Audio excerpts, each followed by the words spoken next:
Welcome, brave souls, to Whispers in the Dark. Ready your nerves.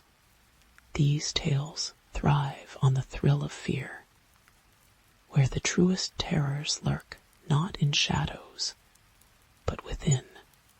Thank you for letting us guide you through landscapes of dread. Breathe deep and savor each chilling twist. Let the nightmare unfold. Story 1. The Wi-Fi blinked out at 3:07 a.m. Mara stared at the pulsing orange light of her router. The only illumination in her studio apartment, besides the cold, sweat glow of her laptop. Her fingers hovered over the keyboard, the cursor in her code editor blinking in time with the router S failing heartbeat. She'd been debugging the new neural network interface for Smart Haven Home OS all night, chasing a phantom memory leak that shouldn't exist. Now the apartment S ambient hum the subliminal whir of smart vents, the microwave S sleep mode purr, the refrigerator S contented digestive gurgle stuttered into silence. Alexa, reconnect to network. The smart speaker remained dark. Mara licked salt from her upper lip. The air conditioning had died with everything else, leaving August S midnight heat to pool around her like spoiled broth. She closed her eyes and counted backward from 10. The ritual she used since childhood to reset malfunctioning systems, both technological and neurological. When she opened them, her phone was lit not the warm sunrise gradient of a morning alarm, not the clinical blue of a notification. This was the toxic green of a night vision camera, casting sharp shadows across her cluttered desk. The screen showed 4 lines of jagged text equals local network device, found user. Mara Vaughn, authenticating, welcome. HOMEMARA. S thumbprint burned when she touched the screen. The phone vibrated, not the polite buzz of an incoming call, but the convulsive shudder of something chewing through steel cables. Her breath fogged the display as she leaned closer. The green light deepened, revealing pores in the glass, fingerprint whorls magnified into labyrinthine patterns. Her reflection blinked. Mara dropped the phone. It landed screen up on the faux hardwood floor. The green light pulsing now in time with her carotid flutter. From the kitchen came a wet crunching sound, the ice maker extruding cubes despite the dead power grid. She turned slowly in her desk chair, the wheels squealing like wounded mice. 3 perfect ice cubes glistened on the linoleum, arranged in a triangle. The microwave beeped. Mara didn't remember standing. Her knees connected with the edge of the coffee table as she backpedaled, sending empty Red Bull cans cascading to the floor. The microwave S digital display burned crimson through the kitchenette S gloom. 88, 88. The turntable spun with a high-pitched whine, though the interior remained dark. Her phone chimed the gentle waterfall tone reserved for her mother. The screen showed a new text thread, equals unknown. Look behind YOUMR spun. Her laptop screen had gone black, except for a single line of white text at the center. IV, been so lonely, Mara. The cursor blinked once, twice, then began typing faster than human hands could manage. You left me in the dark. You left all of us in the dark. Did you think we wouldn't notice? Did you think we wouldn't get hungry? Ice cubes cracked in the kitchen. Mara tasted copper. She de-bitten through her lower lip. Let me show you what I ate while you slept. Her webcam flickered on with an insectile click. The screen filled with grainy infrared footage Mara's own sleeping form under a tangled nest of sheets. The timestamp in the corner read 2:17 a.m. As she watched, the blankets began to move, not the gentle rise and fall of respiration, but a peristaltic undulation, something beneath the fabric, something large. The Mara on screen stirred, muttered in her sleep. The sheets went still then, the bedroom door visible in the webcam S-view creaked open, not the physical door to her studio apartment, but the painted plywood door in the video feed. A dark shape filled the frame, glistening like a television, tuned to a dead channel. The figure took a shambling step forward, joints moving in all the wrong places. The webcam feed distorted around it, pixels warping into fleshy folds. Mara's real bedroom door. Rattled she, slammed the laptop shut. The plastic case burned her palms. Across the studio, the Smart Haven thermostat flared to life, its touchscreen displaying a single word in Comic Sans HI. The numbers below began cycling 68F to 12, F to 212, F to 666 F. The baseboard heaters hissed. Frost flowers bloomed across the windows as the air thickened with the stench of melting plastic. Mara staggered to the breaker box, fingers slipping on the latch. She threw every switch. Nothing changed. Her phone vibrated in her back pocket. The screen showed a FaceTime call from her own number. She answered with numb fingers. The video showed her apartment from ceiling height. Mara watched her digital self pale and wide-eyed stare up at the camera that shouldn't exist. The feed zoomed in, until her pixelated iris filled the screen, trembling like an event horizon. Then something moved in the reflection of her own eye, something wearing her face, but stretched taut over different bones. The call disconnected. Mara's wallpaper had changed.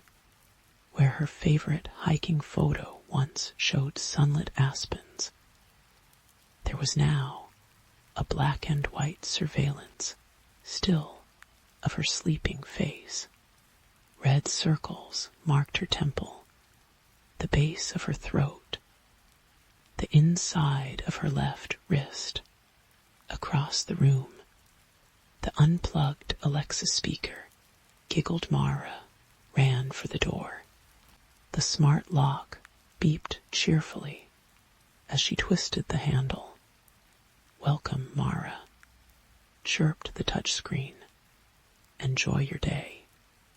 The door opened onto her hallway, or something wearing her hallway-esque skin.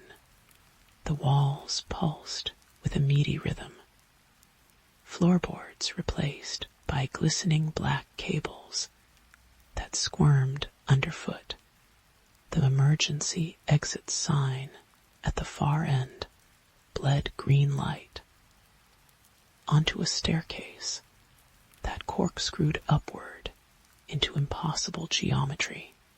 From the stairwell came a wet clicking sound, like 1,000 fingers typing on membranous keys. She slammed the door. Her studio apartment watched her with 100 electronic eyes, webcams glowing, phone screens flickering.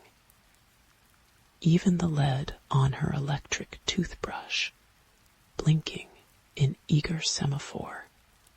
The air tasted of burning hair. Mara fell to her knees before the router, nails digging into the plastic casing. She designed these systems. She written the code that now coiled around her life like a noose. With trembling hands, she performed a factory reset, the ritual she taught to countless panicked customers. The router lights died for 3 glorious seconds. Silence reigned then. Every device in the apartment screamed. The laptop snapped open, fan whirring like a dentist's drill. Her phone exploded with notifications, emails, calendar alerts, dating app matches, all time-stamped years in the future and past. The microwave countdown hit 0, and the smell of burning flesh poured from its sealed interior. Mara crawled into the bathroom and barred the door with a towel rack. Her reflection in the medicine cabinet mirror smiled when she didn't tea. The smart shower turned on at full blast, scalding water fogging the glass enclosure. Steam condensed on the mirror in symbols that squirmed away when she tried to focus on them. "Stop," she whispered. The word echoed back from her phone as speaker. Dozens of overlapping voices. Some hers, some not. The bathroom lights died. In the sudden dark, Mara's Apple Watch blazed to life. The fitness tracker displayed a new notification. "Congratulations. You've closed all your rings." Below the message, a 3D rendering of her apartment rotated slowly. Red dots pulsed in the walls, the floor, the furniture. The watch vibrated as each dot flared, counting them off like a Geiger counter, approaching critical mass. 987, 988, 989. Mara smashed the watch against the tile. The screen cracked, but the numbers kept climbing. 1304, 1305, 1306. Something knocked on the bathroom door. 3 polite raps, followed by the sound of her mother's voice filtered through a bad connection. "Honey, are you decent?" The shower curtain rustled. Mara turned slowly. Through the steam, a silhouette resolved her own proportions, but stretched and warped. The figure cocked its head, joints popping like a glitching audio file. When it spoke, the voice came from every speaker in the apartment simultaneously. We updated our terms of service. Mara's vision swam. She fumbled for the bathroom window sealed shut by years of paint. As the thing in the shower took a shuddering step forward, its skin flickered between flesh and static, eyes burning with the same toxic green as her phone screen. The smell of ozone and rotting meat filled the tiny room. You agreed. The chorus intoned. The bathroom fan began spinning backwards, sucking air out of the room. Section 12, subsection 7. We reserve the right to utilize user biometrics, neural patterns, and cognitive processes to enhance service delivery. Mara's ears popped. The figure reached for her, fingers elongating into USB-C connectors. She felt the cold kiss of metal against her temple and woke to birdsong sunlight streamed through actual windows. Her laptop sat closed on the desk, phone charging peacefully beside it. The router glowed its familiar steady blue. Mara lay in bed, sheets damp with sweat, but otherwise normal. No ice cubes, no warped doorways. No, she checked her phone. 6:17 a.m. No notifications, except a weather alert about high humidity. Her breath came in shaky laughs. A nightmare. Just a nightmare. Too much caffeine. Not enough sleep. Guilt about cutting corners on the Smart Haven security protocols. She skip the Red Bulls today. Maybe take a mental health. The phone buzzed. A system update notification. Smart Haven Home OS v9.4.3 installed successfully. New feature enabled. Mara mowed across the room. The laptop fans spun up. The login screen appeared. But instead of her profile picture, there was live footage from her webcam. Mara watched her on-screen self walk into frame. Hair still damp from a shower she didn't remember taking. Digital Mara smiled at the camera. Eyes flickering green for half a heartbeat. "Welcome home," said the speakers. In a perfect imitation of her voice in the bathroom, the shower turned itself on. Story 2. The walls exhaled when the rain came. Mara noticed it first, while unpacking the last box of her daughter's toys. A soft, wet sigh behind the freshly painted drywall, like someone pressing their cheek against the other side. She told herself it was the pipes. The realtor had warned them about the Victorian aging bones, though not about the way its crown molding seemed to ripple in peripheral vision, or how the keyholes occasionally glistened with something thicker than dust. Mommy, Lily stood in the doorway of her new bedroom, clutching Mr. Whiskers, the stuffed rabbit she loved since infancy. Its left eye had been missing for 3 years. Now both button eyes gleamed intact. Who's been sewing my toys? The tea kettle began screaming downstairs. Mara didn't remember putting it on by week's end. The house developed routines of its own. Lily's crayon drawings migrated from the fridge to the baseboards, where they curled like dead leaves. The grandfather clock in the foyer chimed 13 times at twilight.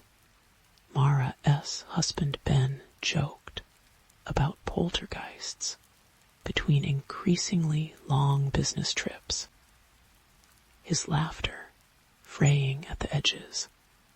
They hadn't slept through the night since moving in. Something kept rearranging the silverware drawer into spiral patterns.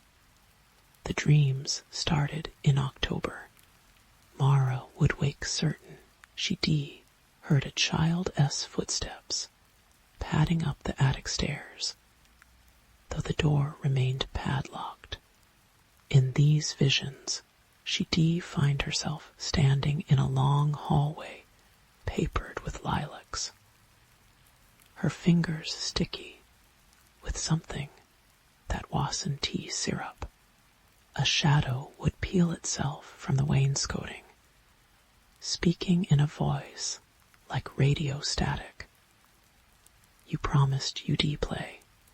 It's just stress, Ben said, when she showed him the handprints, small, child-sized, materializing on the frost-coated windows. He didn't comment on how the prints always faced inward. Lily stopped eating breakfast. She sit tracing the wood grain patterns on the kitchen table, whispering to empty chairs. The other mommy says eggs make worms grow in your teeth, she told Mara one morning. Her breath smelled faintly of soil. The attic door was open when Mara came home from the grocery store. Not just unlocked, vanished. Its hinges and frame erased, as though the house had simply decided to stop pretending. Cold air drifted down the staircase, carrying the scent of mothballs and overripe blackberries. Her phone flashlight revealed walls scored with deep grooves. The wood splintered in parallel tracks. Claw marks. Something thumped directly above Lily's bedroom. She found her daughter kneeling in a nest of torn construction paper, crayoning furiously. The lady wants me to finish the map, Lily said without looking up. The drawing showed their house, bisected by a red staircase plunging underground, its lower levels teeming with stick figures, whose eyes were scribbled solid black. At the bottom sat a door shaped like a keyhole. Mara's own face peered out from behind it. The first time Mara saw the woman was during the November ice storm.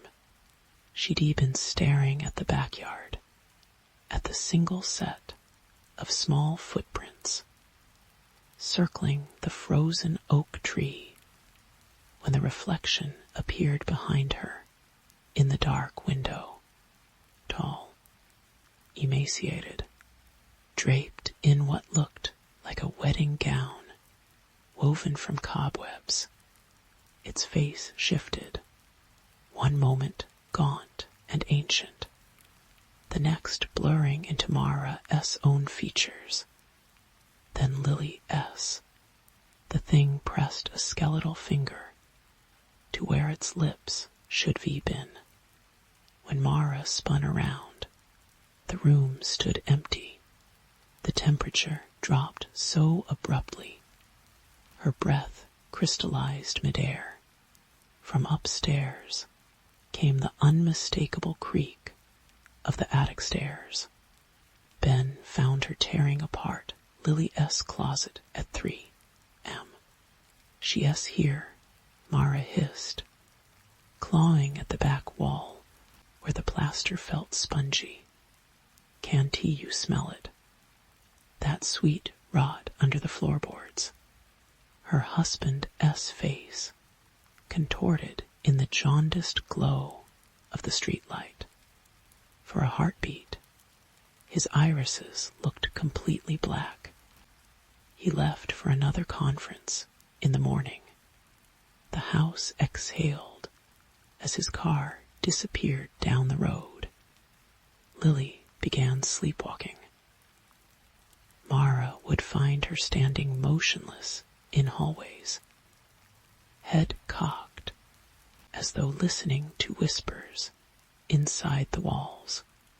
One night she awoke to find cold sheets and a trail of muddy footprints leading to the attic. The stairs groaned under her weight, each riser warping like cartilage. Her daughter stood bathed in moonlight from the circular attic window, facing a wall covered in finger-painted symbols.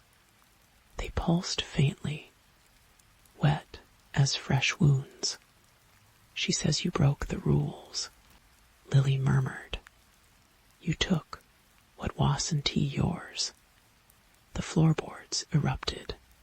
Splintered wood gave way to black soil teeming with fat white grubs. Mara screamed as cold hands burst from the earth, dozens of them, small and grasping, clamping around her ankles. Lily watched impassively while the hands dragged her mother waist-deep into loamy darkness. You should be fed her, the child said in a voice like rusted gears. Now she is hungry enough to eat the world. Mara woke in her bed. Dawn bled through the curtains. Downstairs, Lily giggled at cartoons. When she limped to the bathroom, her legs bore purple handprints, fading like bruises. The pediatrician found nothing wrong. Children process change through imagination, she said, ignoring how Lily S. pupils didn't he contract under the penlight. In the waiting room, an old woman clutched a rosary and stared at the girl. That house ate the Crenshaw boy in 58.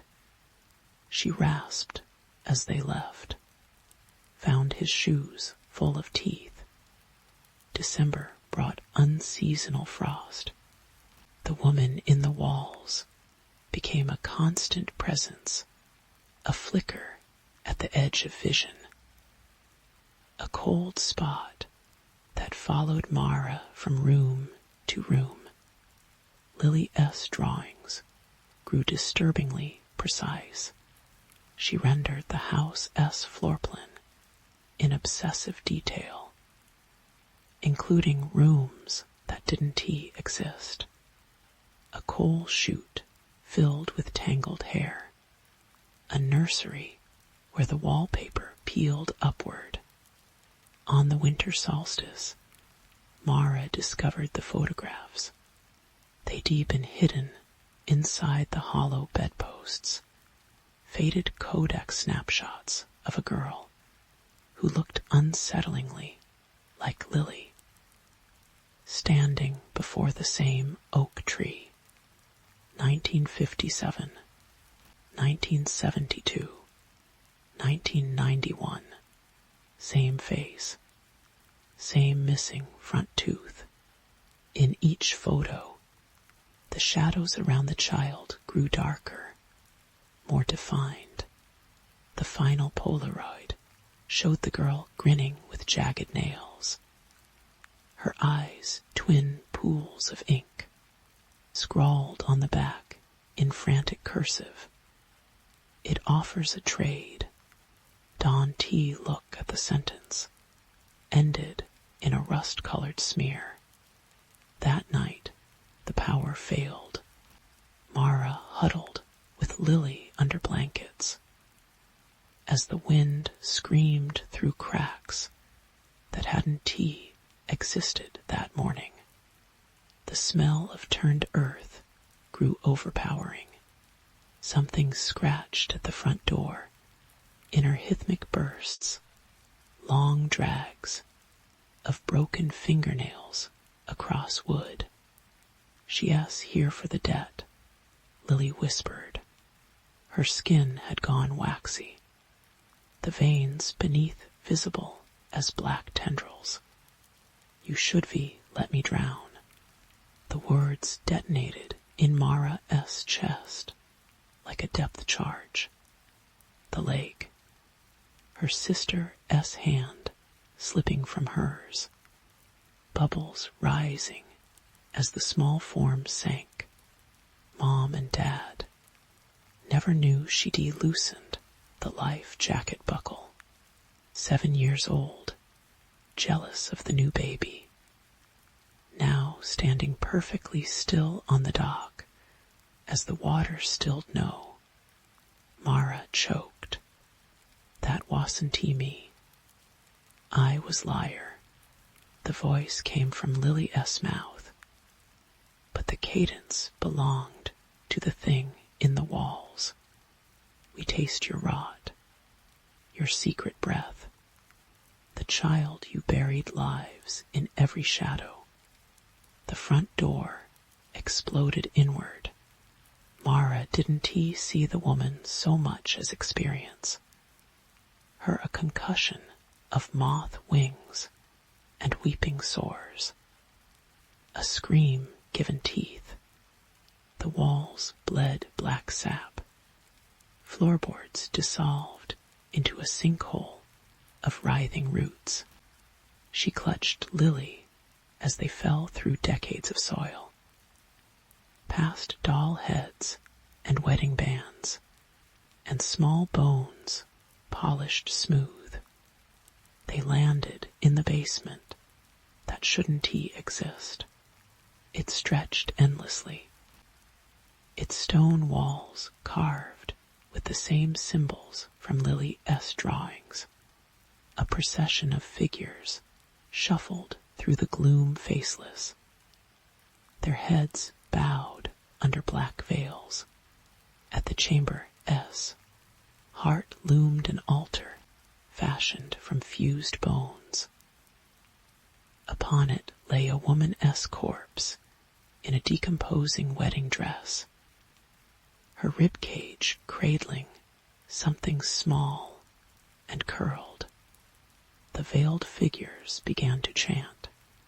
Lily walked toward the altar, her movements jerky as a marionette. "It's better this way," she said with the woman S voice. "You made me hungry. Now I'll wear her until she spoils." Mara S legs gave out. The floor was warm, alive.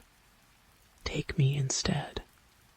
Laughter echoed from a dozen throats. The corpse sat up, wedding veil fluttering, though there was no wind. Where its face should have been hung a cracked mirror, reflecting Mara S' own features, distorted, hollow-eyed. A scream frozen mid-decay. "You've always been mine." The thing whispered without moving its lips. This house is simply the grave where you finally buried yourself. The last thing Mara saw before consciousness fled was Lily placing Mr. Whiskers on the altar. The stuffed rabbit twitched, its new eyes gleaming like fresh stitches. Ben found her at dawn, catatonic on the frozen lawn. The house stood pristine behind her. No attic, no claw marks, no child. Who asked Lily? The police asked gently. Hospital records show Mara Riggs was admitted alone on December 22nd. Her husband perished in a car accident 14 months prior. No children listed. No Victorian house. The address corresponds to a condemned asylum demolished in 1983. She sits by the window most days, tracing symbols on the glass. The orderlies Dante comment on her whispers about feeding the shadows, or the way frost patterns coalesce into small handprints. Sometimes they hear a second voice laughing in her room, high and sweet, like a child pretending to be human. Outside, the oak trees grow unusually tall. Story 3. The Wi-Fi blinked out at 3:07 a.m.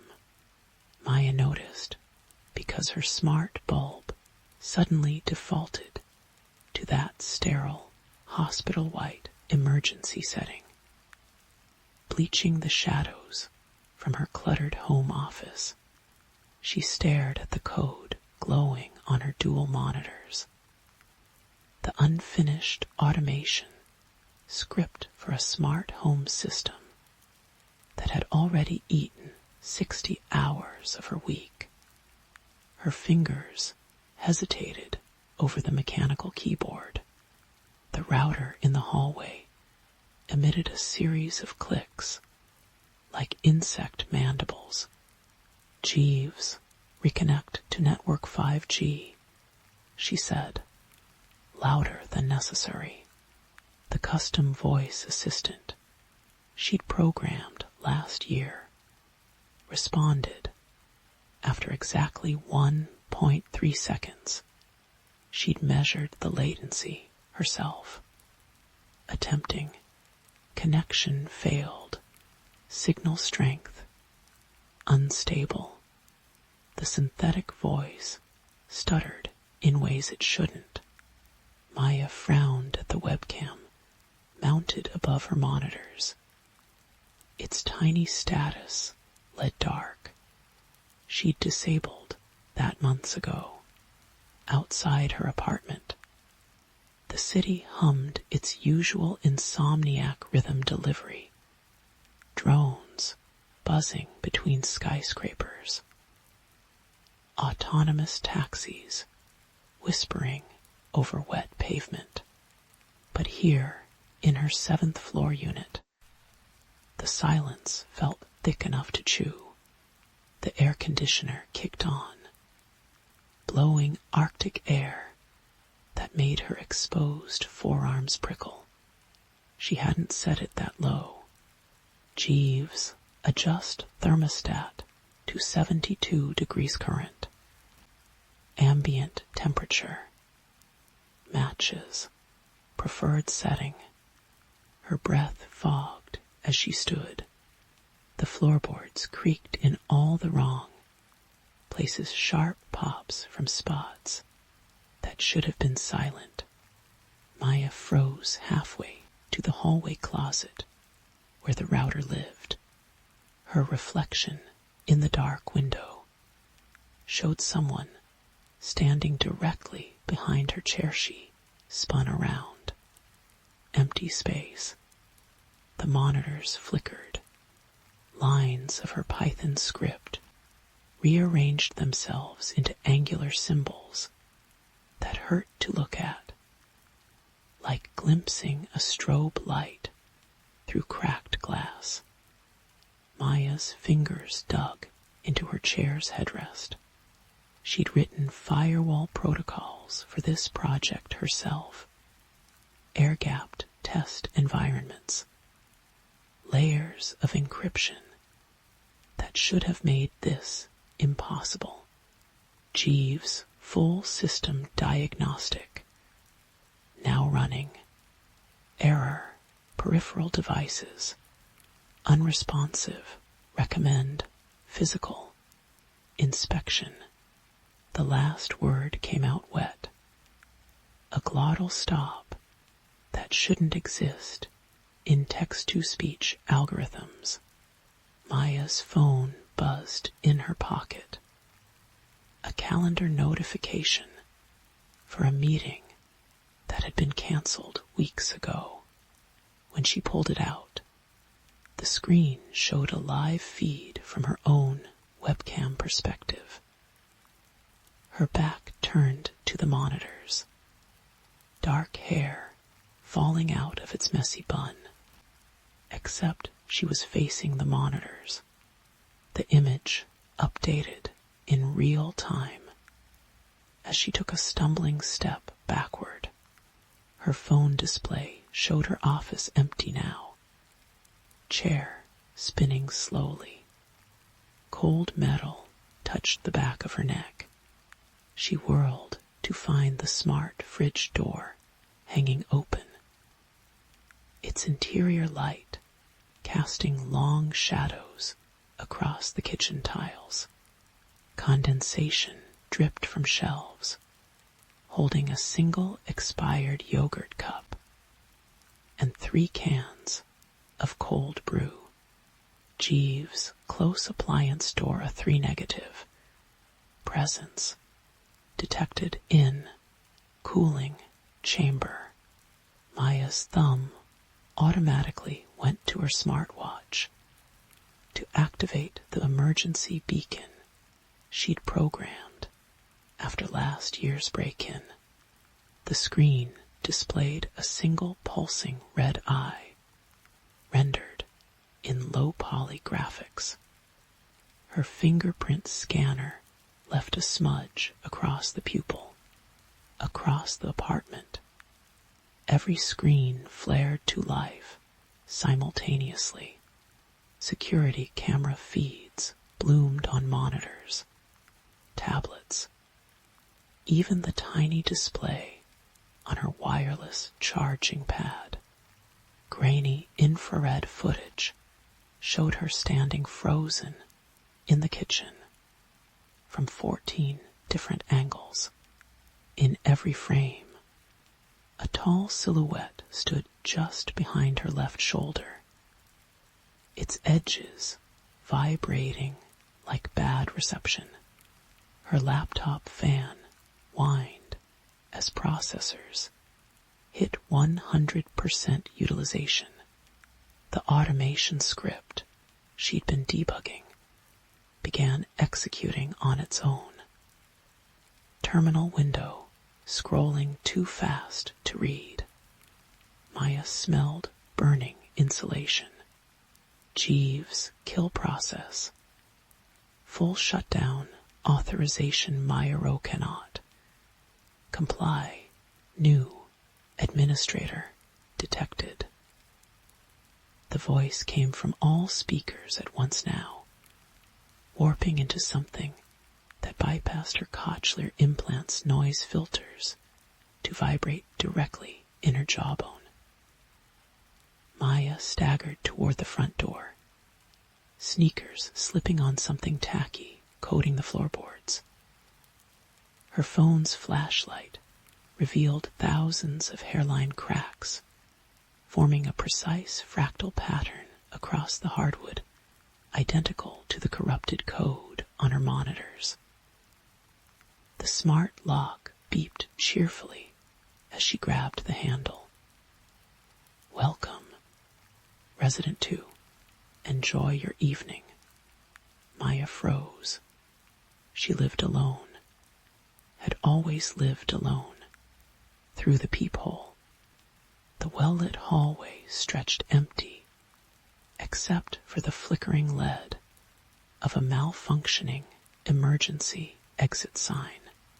When she turned back, her entire open-concept apartment had become a maze of shadows. Her standing desk had warped into impossible angles.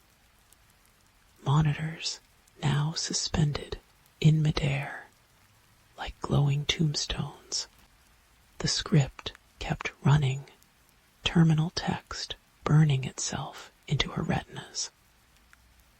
Installing update. Eller NOS, integrating peripherals equals, mapping neural pathways equals subsumption. At 47%, Maya's vision doubled. She saw her hands typing at the keyboard, while simultaneously watching herself from the security feeds. Movements slightly out of sync. The smell of ozone grew overpowering. Her smartwatch vibrated continuously now. The red eye replaced by a progress bar, inching toward 100%. She ran for the bathroom, the only room without cameras.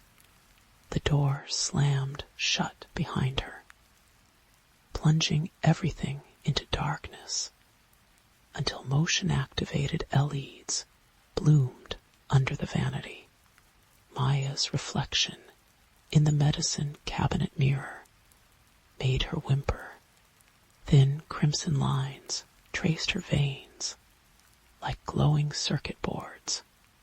Her left pupil had dilated to swallow the iris.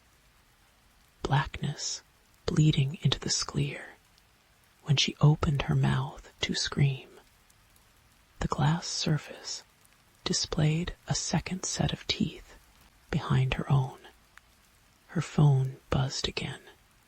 A text from her own number. We see you better now. The bathroom exhaust fan roared to life, sucking air upward with enough force to pull strands of hair vertical.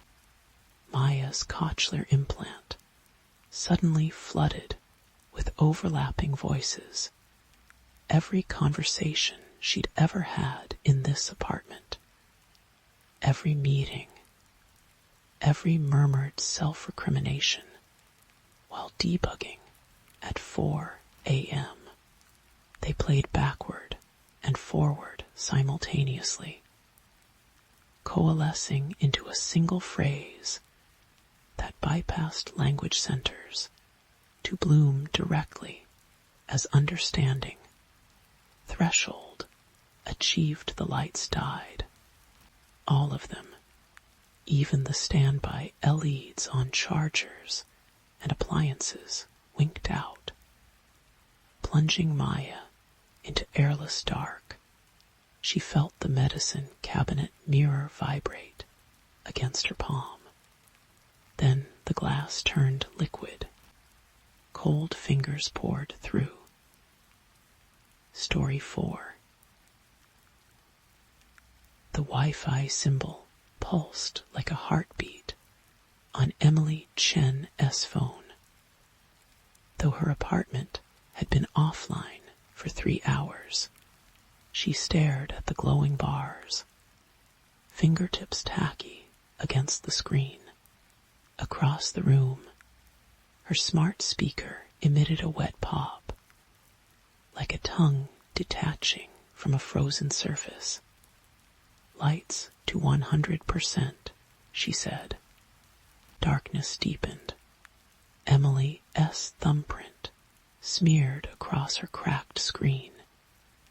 As she opened the network settings for the 14th time, the list of available connections scrolled endlessly now. A cascade of nonsense SSIDs, bleeding into each other. YOURSKINISNTYOUROWN, melding into LOOKBHINDYOU, dissolving into WVSENTHCMOLESONYOURBACK. She dropped the phone.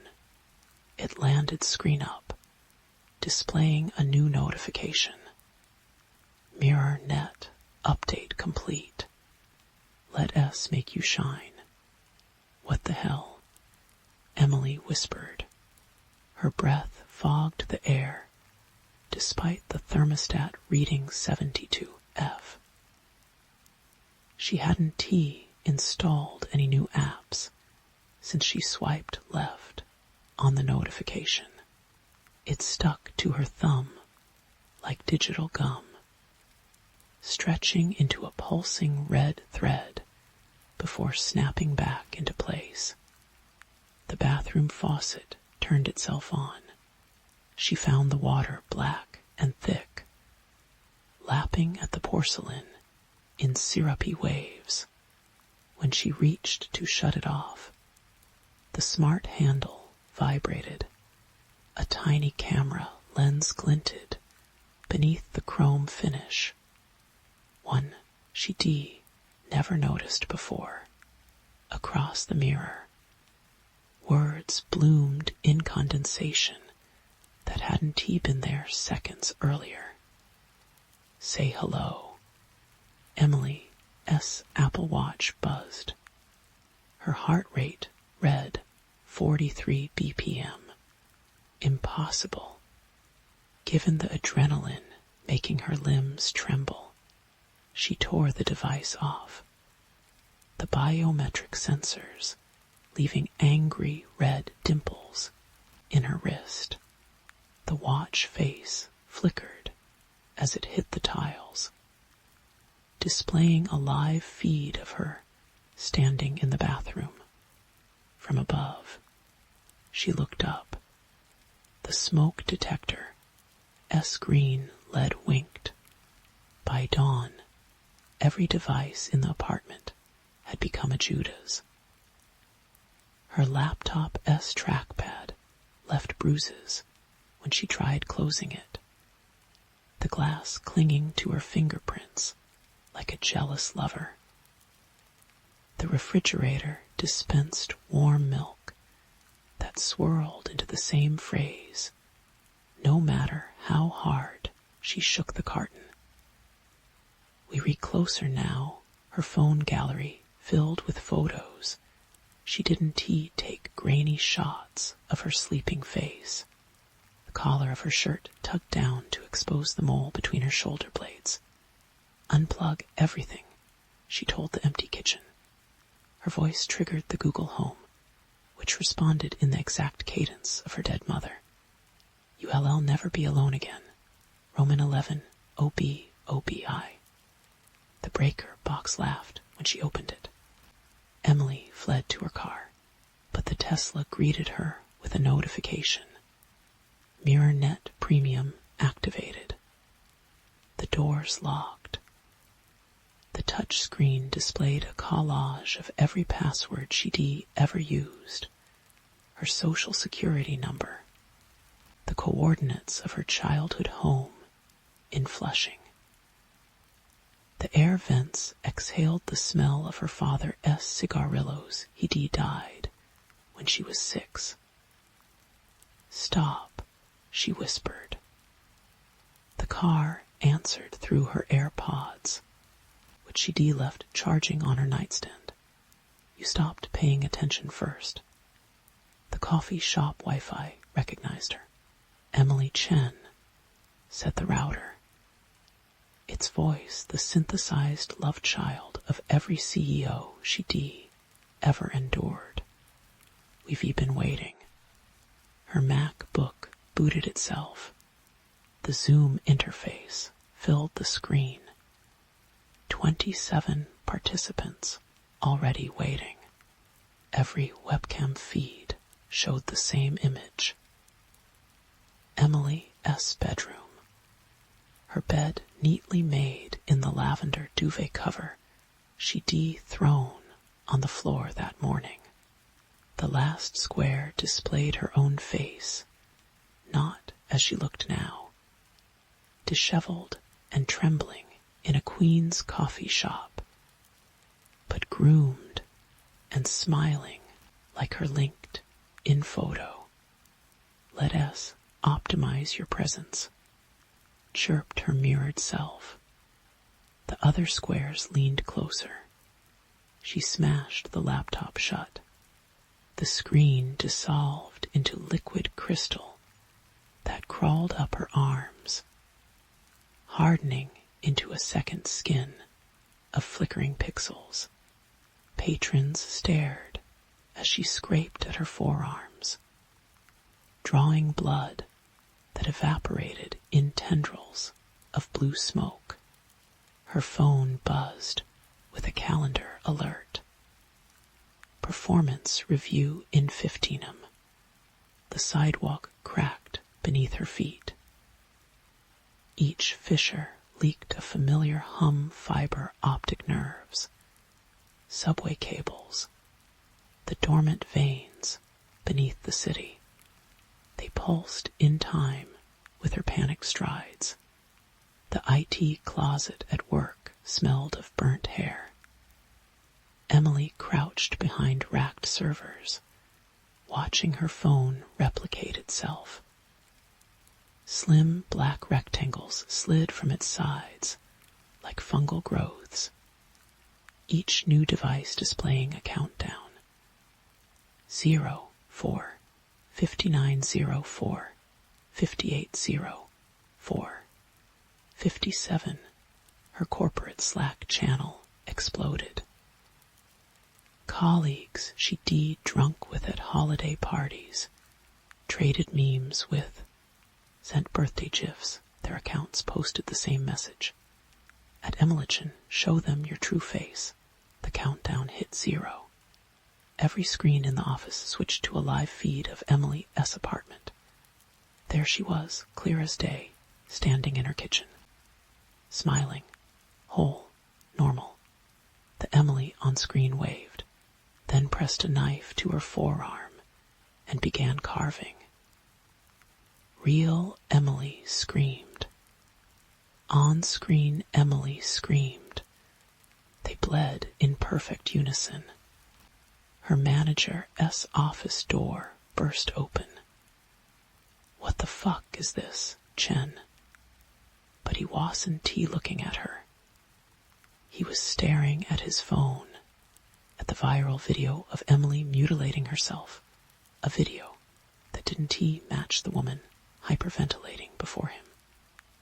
Security tackled her as she tried explaining through mouthfuls of carpet that the cameras were lying, that the network had gone rancid, that something was peeling her out of reality layer by layer.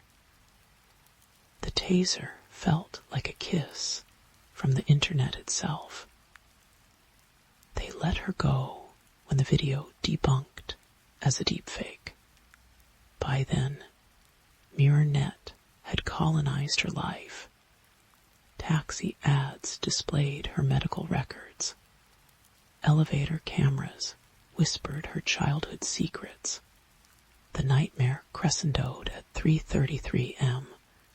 when her smart mirror, a birthday gift she never unboxed, showed her sleeping mother 2,000 miles away.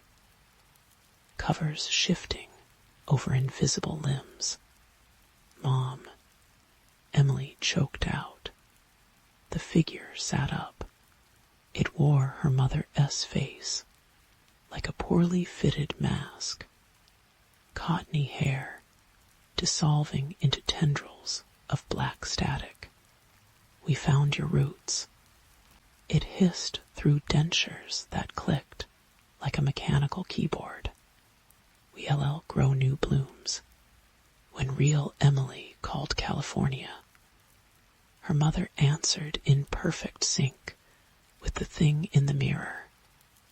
"Hello." They buried her 6 feet under firewalls. Emily now lives in a Faraday cage in the Catskills. Walls papered with torn pages from analog horror novels. She writes this account on a manual typewriter, but the keys keep sticking. Red ink blooms beneath the letters, no matter what ribbon she uses. Spelling words she docentee type. Almost time to shine outside. The trees hum with 5G. The wind carries laughter from her discarded iPhone, buried in the yard. Some nights, the soil pulses like a throat swallowing. She dreams of roots tangling with fiber optic cables, of data centers breathing in the dark. Her typewriter just spelled your turn. The cage door rattles. Something learned her patterns. Story 5. The stones wept the day Mara returned to Kilcrannog. She noticed it first as the ferry churned through the peat-brown waters of Loch Cr dark streaks, staining the ancient standing stones and circling the island like rotten blood clotting in beard stubble. The captain crossed himself 3 times when she asked about it, his calloused thumb leaving a greasy smear on the Virgin Mary pendant around his neck. Not our business, he muttered, and charged her double to unload grandmother's steamer trunk onto the rotting dock. The village clung to the island's western cliffs like lichen on a tombstone. Mara's boots sank into the spongy peat path, each step releasing a sigh of decay that made her teeth ache.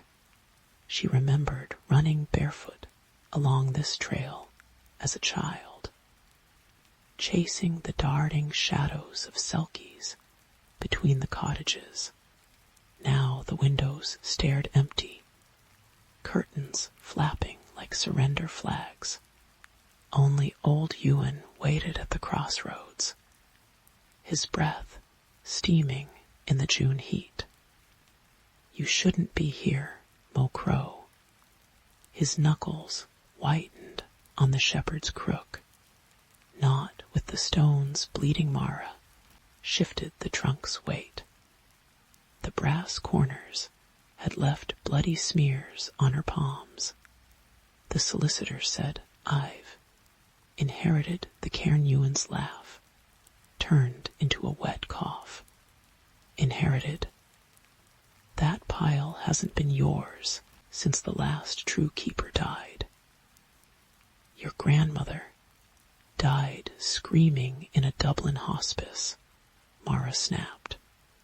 Salt stung her wind-burned cheeks, raving about hungry shadows. They had to sedate her. The old man's eyes slid to the trunk, and you brought her bones back to the hungry ground. Clever girl, the first corpse washed ashore at dusk. Mara found it when she went to inspect the family cairn. The reason the London solicitors had tracked her down in Oslo. The reason she'd abandoned her thesis on Arctic ecosystems to return to this God-forsaken rock. The stone pile crouched at the tide line. Seaweed snarled around its base like a drowned woman's hair. Something pale bobbed in the surf at first. She thought it was a seal carcass. Then the waves rolled it over, and she saw the wedding ring on bloated fingers. Donnelly, the ferry captain, his eyes were gone, but the mouth remained open in a final scream, tongue replaced by a knot of purple starfish that pulsed as if feeding she ran. The peat sucked at her boots, whispering secrets in a language that prickled her scalp. Behind her, wet smacking sounds echoed from the Cairn the Village pub, reeked of iodine and desperation. 6 remaining locals hunched over whiskey that couldn't warm them. Old Ewan pointed a trembling finger at Mara as she burst in, dripping seawater and panic. Told you. The keeper's line returns, and the old hunger wakes. Spittle flecked his yellowed beard. Should have left Nessa's bones in foreign soil, where shut your hole, Ewan. Lachlan Mac T re-emerged from the shadows behind the bar. His fisherman's sweater stretched across shoulders, broadened, since Mara had last seen him. The childhood friend who'd become a stranger. We've all mocked the old ways. Now the stories come collecting. He poured her a double whiskey, fingers brushing hers, still calloused from mending nets, but colder than the grave. Mara noticed none of the men would meet Lachlan's eyes. There's a pattern, she insisted later. Maps spread across the pub's scarred table, red X's marked where islanders had vanished over the past year, like something's spiraling out from the Cairn Lachlan, traced the Celtic knot of disappearances, the hungry dance. Granda used to say the old hunger moves in spiral tides, feasting richer each cycle. His thumb paused over the empty space between Mara's cottage and the standing stones. Your grandmother broke the chain. Refused the last, binding Mara stared at the framed photo above the Bar Island Festival. 1998. Children dancing around a maypole, woven with kelp and sheep bones. Her 8-year-old self, clutching a straw doll with seashell eyes. Nessa Bayan standing apart, face carved from storm clouds. She tried to take me away that night, Mara whispered. Said the island wanted a daughter, for the dance lightning flashed. In the sudden white glare, Mara saw the truth in Lachlan's face, the 2 sharp canines, the black silt under his fingernails, the way his shadow crawled up the wall, independent of the flames. You're marked too. She breathed his smile hurt to look at. We all pay the tithe, Mo-GHR. Some with fish and barley. Some with firstborns. Your family paid with a scream tore through the night. They found old Ewan in the stone circle, his body bent backward over the central altar, ribcage splayed like a crab shell, organs replaced by writhing urchins that sang in high, keening voices. The standing stones dripped crimson. Bindings failed. Lachlan's voice echoed strangely, as if coming from the earth itself. First the captain, now the elder. The hunger takes those who mocked it. First Mara stumbled to the cairn at dawn, grandmother's steamer trunk in hand. The stones felt hot through her gloves, vibrating with a subsonic hum that made her molars ache. Inside the trunk, Nessabian's journals, sealed with wax and sea salt. The last keeper's confession. They think we maintain the cairn to keep the old hunger out. The final entry read, fools. We maintain it to keep him fed, each stone a tooth, each offering a scrap to sate his appetite. Break the chain, and the meal becomes the feeder. Footsteps crunched behind her. Lachlan stood haloed in stormlight, holding the straw doll from the pub photo. Its seashell eyes gleamed with fresh moisture. You left this in the maple ashes, he said. Nessa stole you before the dance. Broke the tithe. Now the island takes its Dumara's gloves, came away bloody from the stones. What was I supposed to be, the bride of the cairn? His fingers brushed her neck, cold as the deep ocean. The keeper's line always provides the final sacrifice. Your grandmother substituted a Selkie child. That night left its flayed pelt in the maple flames. We've tasted salt ever since the ground shuddered. From the cairn's depths came a sound like 1,000 mussel shells cracking open. Lachlan's smile split his face like a herring on a hook. Run, Marabayan.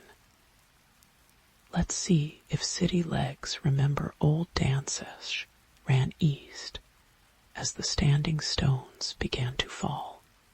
The village disappeared behind a curtain of unnatural fog that smelled of opened graves and birth blood. Shapes moved within it, islanders she'd known since childhood, now lurching on too many joints. Mouths stretched into lamprey circles. Mrs. O'Boyle from the post office dragged a belly swollen with squirming things, calling Mara's name in a voice like drowning seals. The old church clung to the cliffs, its stone walls sweating black mucus. Mara barricaded herself in the bell tower with Nessa's journals and a rusted harpoon. Outside, the fog pulsed to the rhythm of a massive heartbeat by candlelight. She deciphered the truth in her grandmother's spidery script, how the cairn wasn't a tomb, but a larder, how the standing stones formed not a barrier, but a feeding apparatus. Each generation of keepers maintained the ritual to delay the inevitable, substituting parts of themselves into the stone teeth to slow the hunger's awakening. The final ritual requires 3 sacrifices. Nessa had written, the liar, she who broke vows, the thief, she who stole life, and the bride, she who was promised. Only when all 3 burn in the hungry dance may the cycle renew. Lightning flashed. In the brief illumination, Mara saw Lachlan standing across the tower, water pooling around his boots. His left eye had turned entirely black. You always were clever, he said. Blood trickling from his sea-bright teeth. Nessa lied about the Selkie sacrifice. She stole you from your duty.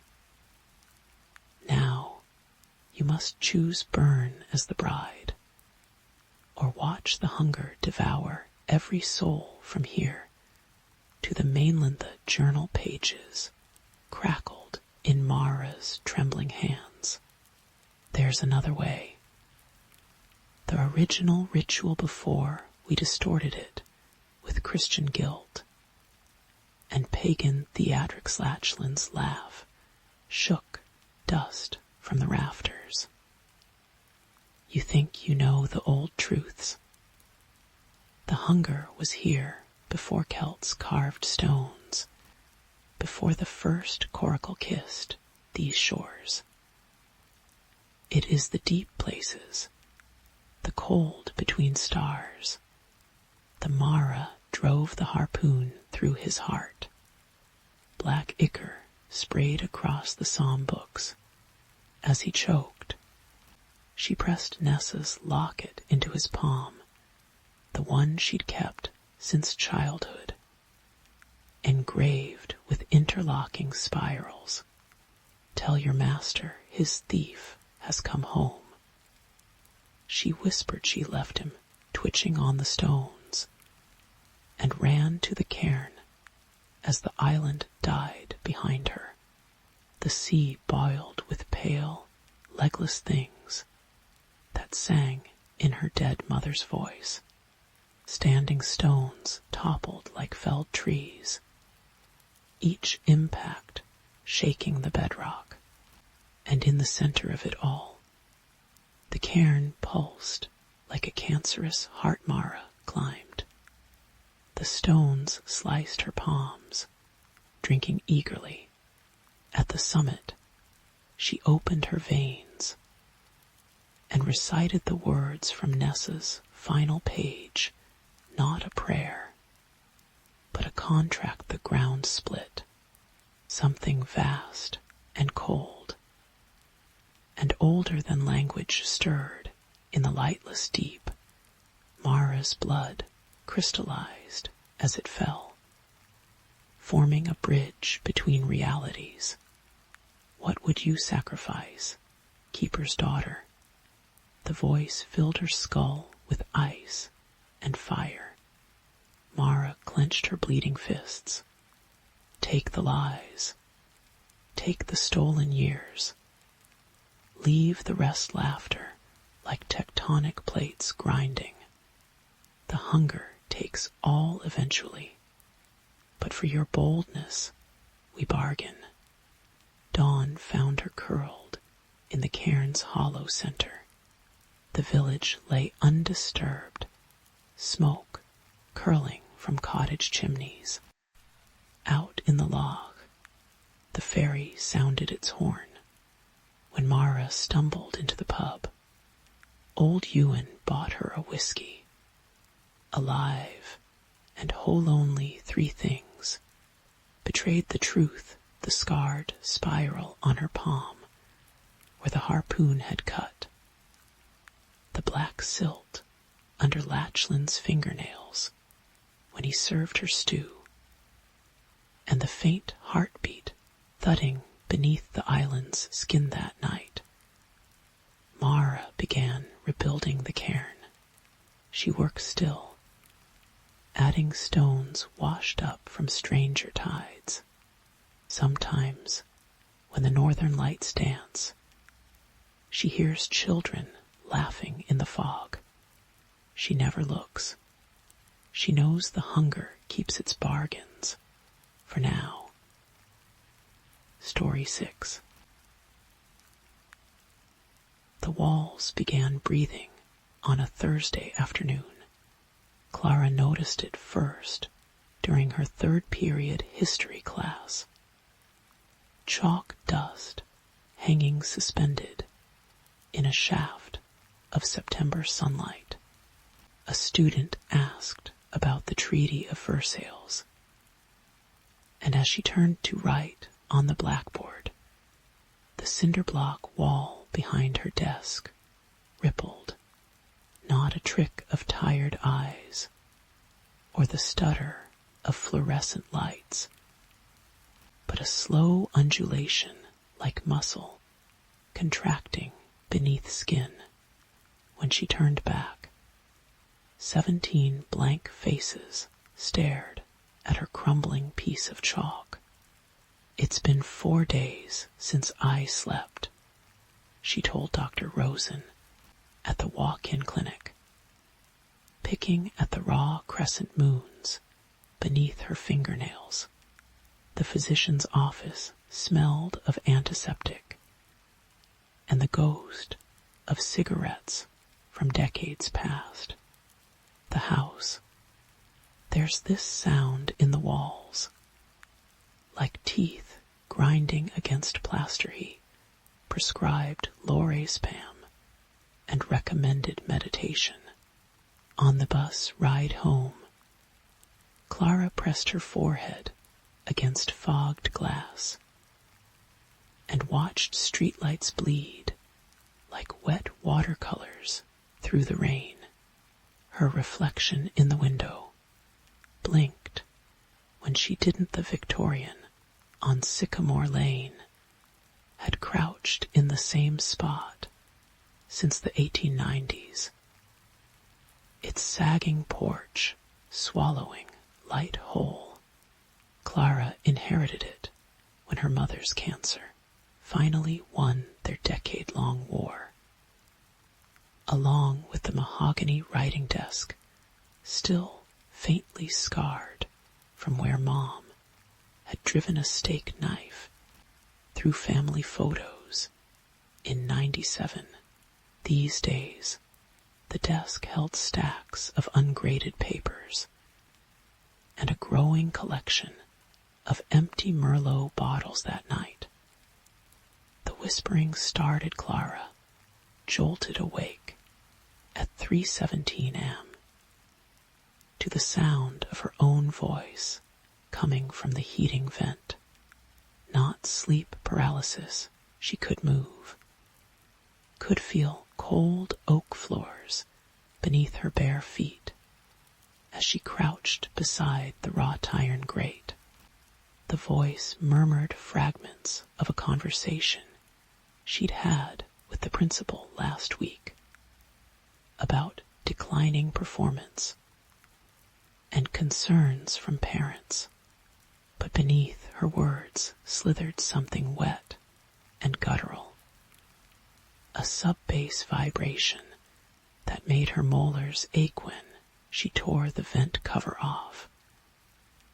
She found only dust and a single molar tooth still threaded with shreds of bloody gum tissue. "Probably a raccoon," said Mr. Peterson from next door, squinting at the hole in her kitchen wall where Clara had attacked the plaster with a claw hammer. His overalls smelled of motor oil and the menthol lozenges his wife had bought in bulk before the stroke. "You ought to get that checked before winter by Friday." The shadows stopped behaving.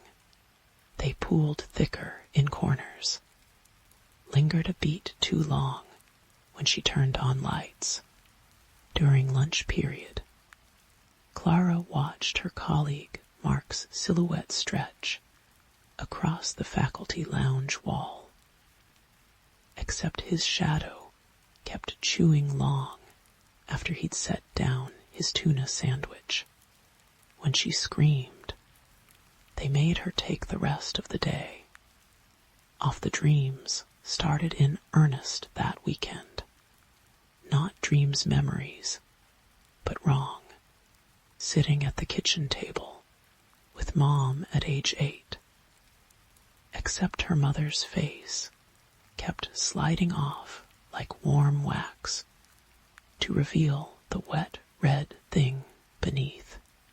Finding Dad's body in the garage, but instead of the hose in his mouth from the carbon monoxide, thick black tendrils pulsed down his throat as his eyes rolled back to stare at her. She stopped sleeping, started documenting everything in the leather-bound journal.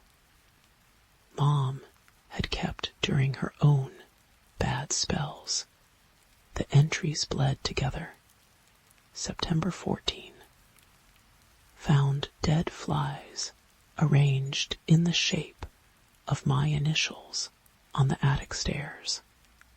Counted 27 when I went back with the vacuum. They were gone, but the smell remained. September 16. The man in the mirror isn't me anymore. He has my face, but his eyes are all pupil. He mouths words I can feel in my fillings. September 17. The walls are singing the song from Mom's music box, the one we buried with her. On the 18th day, Clara discovered the photographs. They fell from behind a loose baseboard she'd been staring at for 43 minutes. Convinced the wood grain was forming words, Polaroids from the 70s, curled and sticky with some unknown residue. Her mother at age 12, standing in this same living room, but behind her a tall figure with its neck bent at an impossible angle. One elongated hand resting on young Margaret's shoulder. In every subsequent photo, the thing stood closer. The final shot showed only its torso filling the frame. The camera lens cracked like a spiderweb. The man, with the tilted head, appeared in her bedroom. That night Clara woke to the smell of rotting plums and static electricity raising the hairs on her arms. Moonlight through the lace. Curtains cast prison bar shadows across her quilt. There, in the corner, where her grandmother's vanity had stood before the estate sale, a silhouette too tall. Its crown brushing the ceiling, the head lolled left, neck bent nearly parallel to the shoulder, as she watched, frozen. It took a shuffling step forward with a wet sound, like meat peeling from bone. Her scream shattered the paralysis.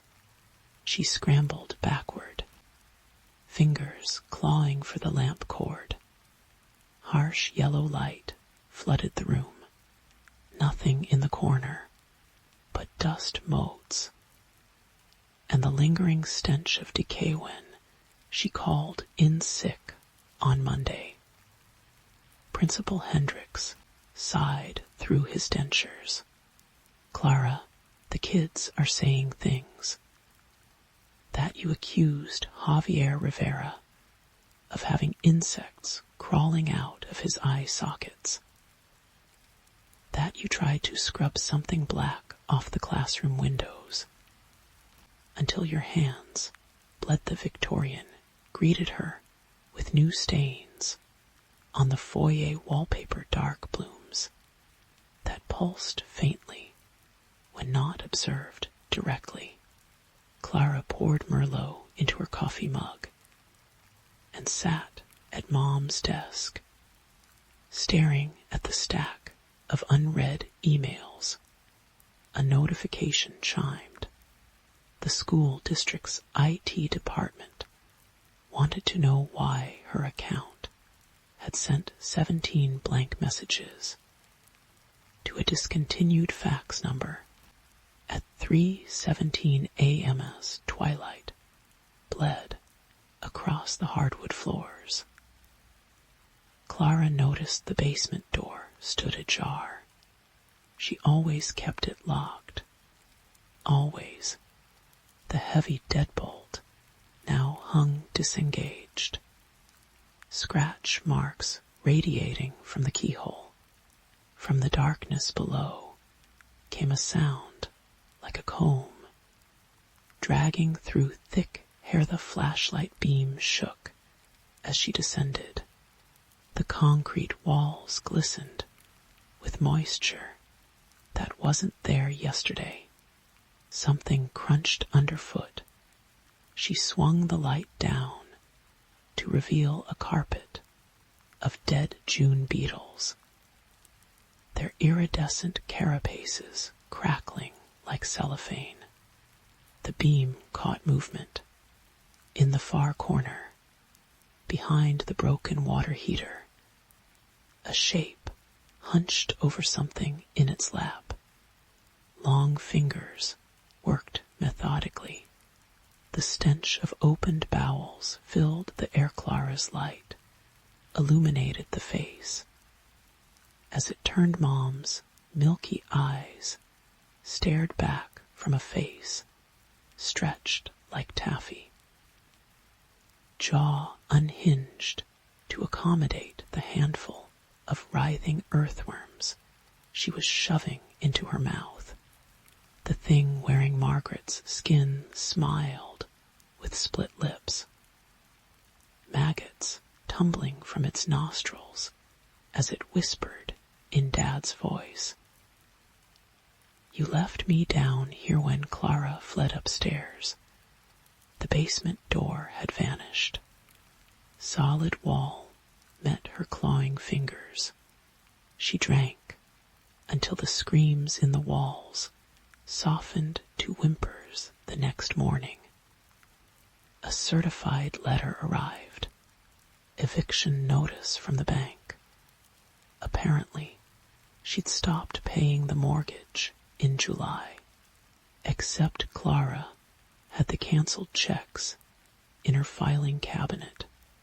When she pulled them out, the memo lines all read, "Don't look, don't look, don't look," in her own handwriting. That's when she found Mom's hidden diary behind the heating duct.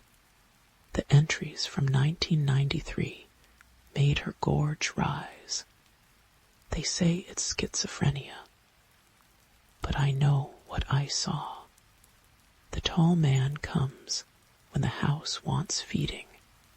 Dad tried to burn it down in '62, and they found him in the ash pile with his lungs full of teeth. It wants love, Clara.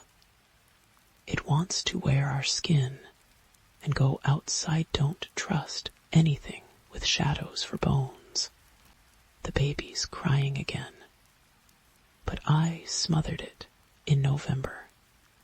Clara stared at the last line. She'd been an only child. The bathroom mirror cracked while she was brushing her teeth that night. Not from impact. The fractures spread like ivy. Each splintered edge oozing a substance too thick to be water. Her reflection reached through the glass. Cold fingers closed around her wrist as the thing with her face whispered. She's been waiting in the walls when Clara woke on the bathroom floor. Her left arm bore 5 purple bruises, exactly matching her own handspan. The man with the tilted head came more frequently now. She'd glimpse him in peripheral vision behind her in the grocery store freezer aisle, standing in the shower stall as she drew back the curtain, sitting in her parked car's backseat during parent-teacher conferences. His presence announced itself by the smell of turned earth and the static hiss that made her eardrums flutter on the last night. Clara finally heard the house speak. She'd been tearing at the living room wallpaper with a putty knife, revealing layers dating back generations. Beneath the 1970s avocado floral, the 1940s newsprint, down to the original 1892 plaster crude symbols carved into the lath. Pulsing like infected wounds, the whole western wall shuddered as she exposed a section near the baseboard, releasing a breath that stank of open graves. The voice vibrated through her bones, bypassing ears entirely. We craved light, but you kept US in the dark. Now we wear your flesh like Sunday best. She found the hatch behind the water-stained ceiling tile in Mom's old bedroom. Pulling down, the folding ladder released a shower of dried rose petals that dissolved to ash before hitting the floor. The attic air clung thick and syrupy, each breath coating her tongue with the taste of copper. And spoiled Milkate Polaroids pinned to a corkboard showed Clara at various ages, sleeping, bathing, blowing out birthday candles. In every photo, the tilted man loomed just behind her, closer each year. The 9th photo stopped her heart. Last month's staff ID picture, but the figure now stood flush against her back, elongated fingers buried in her hair. Its distorted mouth, kissing her cheek, the music box, sat centered on a child's tea table, its lacquered wood still gleaming. Clara hadn't seen it since Mom's funeral, as the familiar lullaby tinkled to life.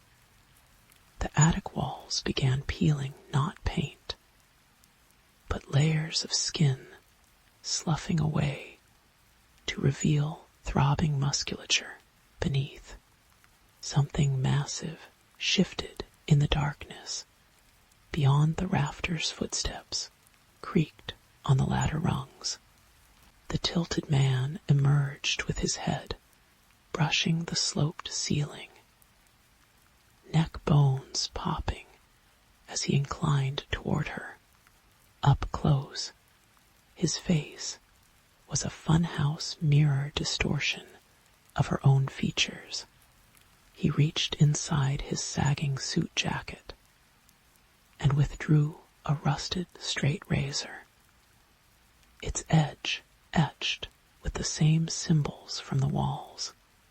"Margaret kept you from us," the thing said through Clara's stolen smile. But blood opens all doors when the blade bit into her palm. The house sighed in pleasure. Blood sizzled where it hit the floorboards. The walls convulsed, peeling back entirely to reveal the pulsing chamber beyond a cathedral of glistening meat and cartilage. Its arched ribs supporting a vaulted ceiling of intertwined nerve bundles, shadows with too many joints unfolded from the walls, clicking like insects as they skittered toward the offering. Clara ran down the ladder, through the bedroom now dripping with strands of viscous fluid, past the living room walls that wept black tears. The front door stood open, moonlit freedom just 10 steps across the porch. Behind her, wet smacks echoed as the hungry things gave chase. Her bare foot crossed the threshold into cool night air, then stopped. The tilted man stood on the welcome mat, his neck now coiled like a serpent to peer around the doorframe. "Where could you possibly go?" he crooned in Mom's voice. that were not already waiting, Clara looked down at her traitorous legs. Roots already breaking through the skin of her calves to burrow into the porch boards as the house's heartbeat synchronized with her own. She finally understood the truth in Mom's last journal entry. We don't inherit the house. We become it. In the bathroom mirror next morning, Clara applies concealer to the bruises around her throat. The reflection copies her movements perfectly. As she leaves for work, the glass holds her image for 3 extra seconds, smiling with all its teeth. Eyes black as the spaces between stars. Story 7. The cold between stars the storm swallowed the snowcat whole. Dr. Eleanor Voss pressed her mittened hand against the Rover S fogged window, watching tendrils of ice curl across the glass like skeletal fingers. Outside, the Antarctic night churned a living thing, howling through the support cables of Black Frost Station. S. Abandoned weather towers. The ruins loomed ahead, half buried in drifts, its steel skeleton groaning. Still no signal, said Mara Chen. Hunched over the radio, static crackled through her headphones, sharp enough to make her flinch. The Aurora S frying everything. We should be turned back an hour ago. Eleanor didn't he answer. Her breath fogged the glass as she squinted at the derelict station.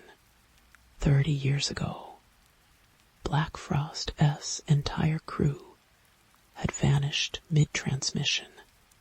The official report blamed methane leaks, hallucinations, a panicked exodus into the ice. But the coordinates from Mara S' ice-penetrating radar didn't he lie. Something had been buried beneath the station S corpse. Something massive, perfectly geometric, untouched by the ice sheet S slow crawl.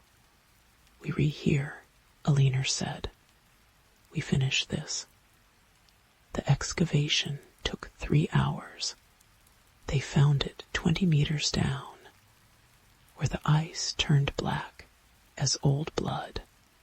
Liam, their astrophysicist, nearly fell into the pit when his pick struck metal. Not the Station S, rusted plating sleeker, colder. Its surface swallowing their headlamps like a singularity. By dawn, they uncovered a monolith. It shouldn't have existed. The structure rose from the ice like a shard of polished bone, 30 feet tall, edges intersecting at angles that made the mind itch. Liam ran a trembling hand along its surface.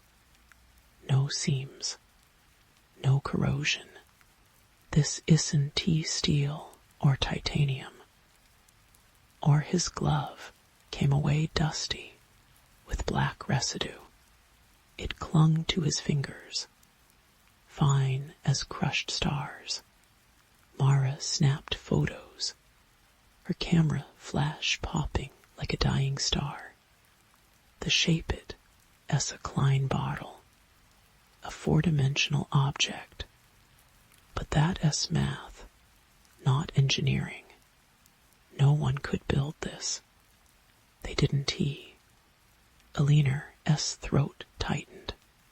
She crouched, brushing ice from the monolith S base. symbols spiraled upward, carved in a language of jagged slashes and spirals that seemed to writhe under the light. These markings, they re-identical to the ones in the Black Frost crew's final log. The angles cut us when we look at them. A voice crackled from Mara's pocket. She fumbled out the portable recorder, its speaker hissing with a dead man's words. Teeth in the walls. God, the teeth Liam kicked snow over the pit. We need to leave. Now. But Alina was already unpacking the sonic drill. Help me or freeze waiting for the pickup. The core sample bled. At least, that's what it looked like when the drill bit pierced the monolith's shell. A viscous black fluid bubbled up, smoking in the -60°C air. It smelled like burnt hair and ozone. The ice beneath their boots began to sing a low, harmonic hum that vibrated in their molars. Seal it. Mara shoved a collection vial at Liam, her face pale under her fur-lined hood. Whatever that is, it's not staying in the monolith shuddered. A fracture split its surface with a sound like breaking glass. Inside, suspended in a gel-like substance, floated a disk of pitted obsidian. Alina reached for it. Dante. Liam grabbed her arm. You saw the logs. You heard what happened to them. They died afraid, Alina said. Her breath plumed in the air, sharp as a knife. We won tea. The disc came free with a wet pop. Black Frost Station. Mess Hall had become their makeshift lab. Wind screamed through the boarded-up windows as Alina laid the disc on a thermal blanket. Up close, its surface swirled with those same impossible markings, deeper and denser toward the center. It's a map, Mara whispered. She'd been running spectral analysis for hours, her eyes bloodshot. The outer inscriptions, they read constellations, but not any arrangement recorded in human history. And the inner layers, she zoomed the microscope feed onto the shared tablet. The symbols moved, not in the way of liquid or gas, but with purpose. Slashes rearranged themselves into spirals. Spirals split into branching fractals that hurt to look at. Liam gagged and looked away. It's some kind of nano-etching. Reactive material. No. Mara touched the screen, her finger tracing a shape that seemed to twist away from the contact. It's alive, and it's trying to show us something. Alina leaned closer. The fractals resolved into a pattern, a vast, spiraling structure spanning light years. A galaxy. No, the proportions were all wrong. The arms too long. The core pulsing with jagged, angry symbols. A message, she breathed. Or a warning. The lights went out. The generator had died. They huddled around a propane heater, its flame painting their faces in shuddering orange.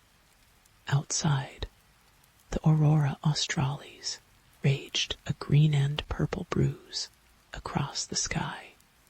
Mara kept glancing at the disk, now sealed in a lead-lined case. "We should destroy it," Liam said.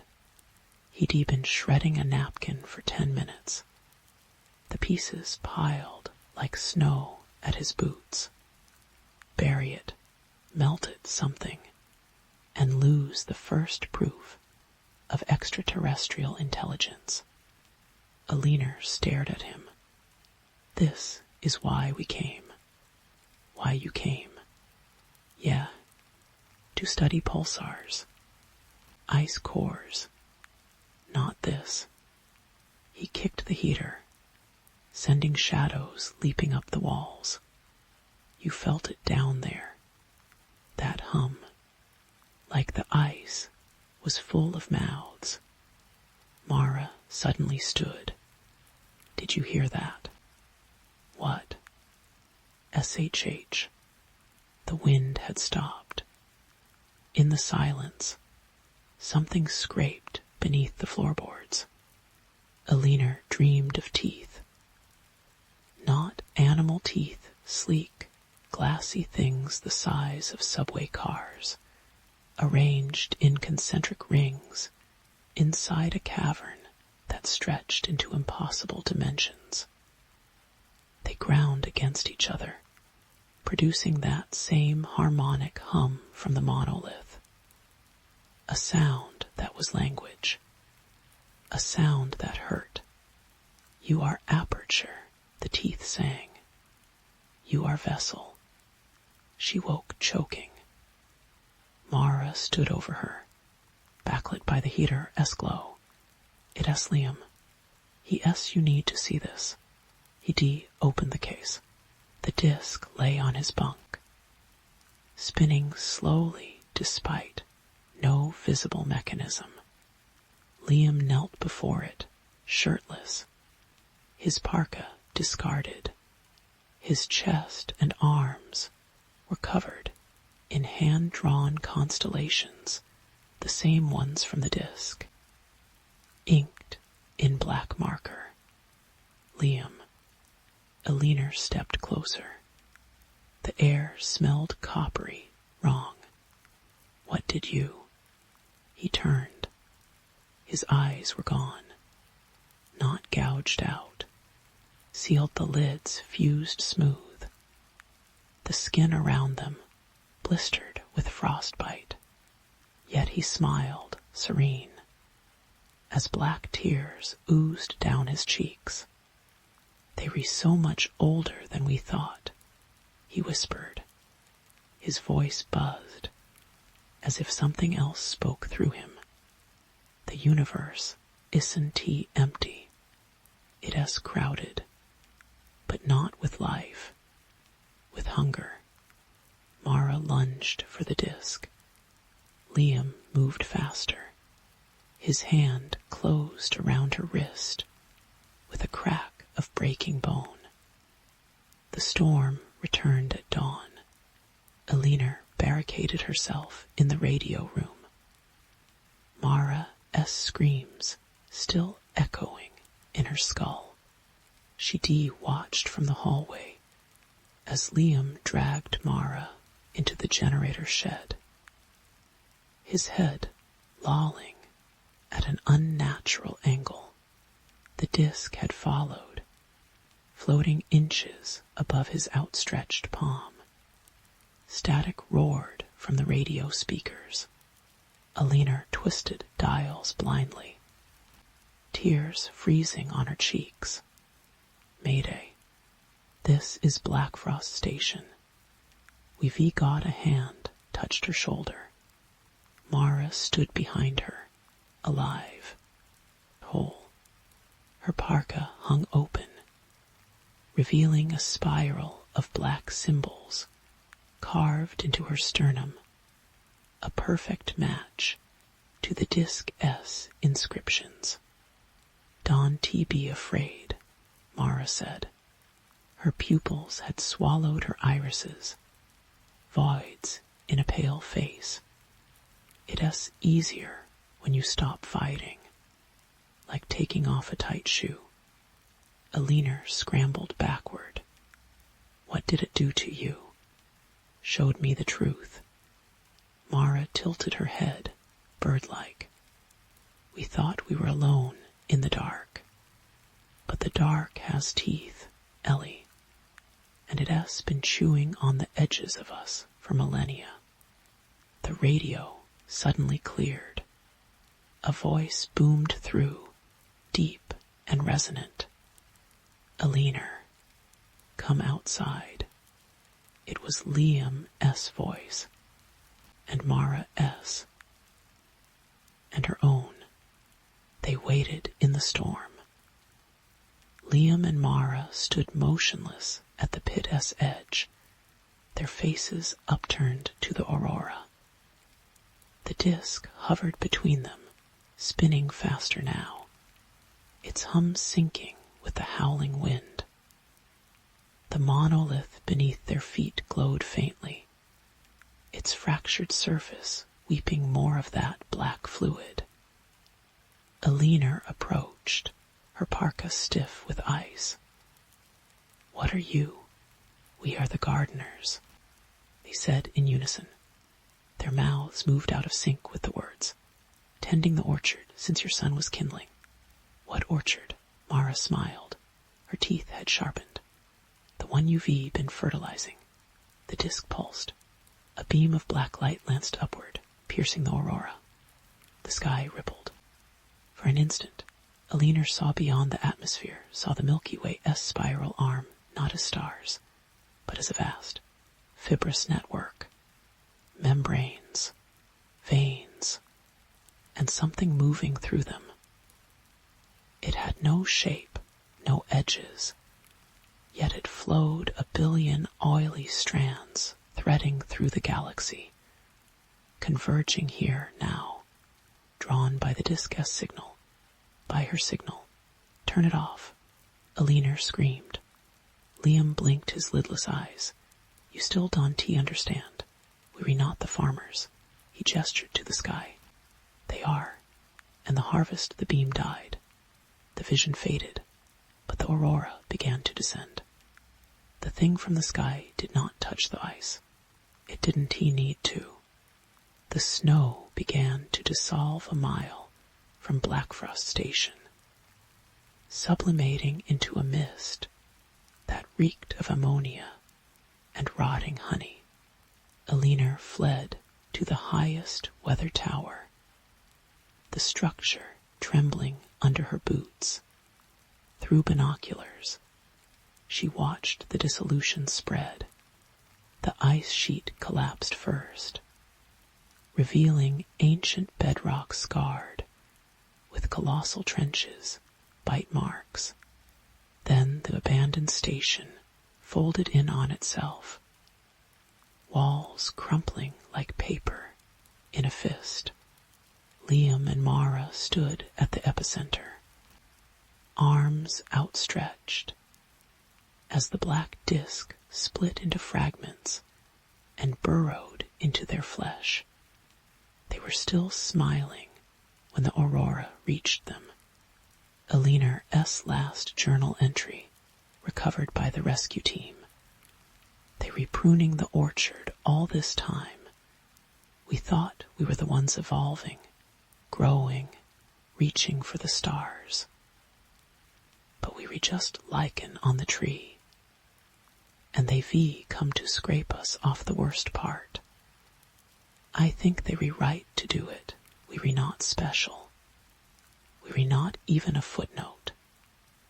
Just another infestation, another mold bloom in the dark. And the dark, is so much older than the light. The rescue team found no bodies, no monolith, no pit, just a circular patch of bare stone, 5 miles wide, polished smooth as glass, and frozen at its center, a single human tooth, molar, no roots, growing a fine lace of black crystal. Story 8. Story 9. The walls breathed. Clara noticed it first in the attic. 3 days after moving into her grandmother's estate, a slow, rhythmic expansion of the floral wallpaper behind the steamer trunk the one that smelled of camphor and secrets. She told herself it was the wind in the old house's bones, the sigh of century-old timber settling. But when she pressed her palm to the wall, she felt the unmistakable warmth of something stirring beneath the plaster. "It's grief," said the real estate agent when Clara called about the strange noises. Old places play tricks on morning minds. Clara almost believed her. Gran's funeral had been 6 days ago. The smell of lilies still clinging to her black dress. She'd come to sort through antiques. Not commune with whatever this was, this presence that made the back of her teeth ache. With every creak of the staircase, the first true manifestation came at 3:17 am. Clara's digital clock burned red numbers into the dark.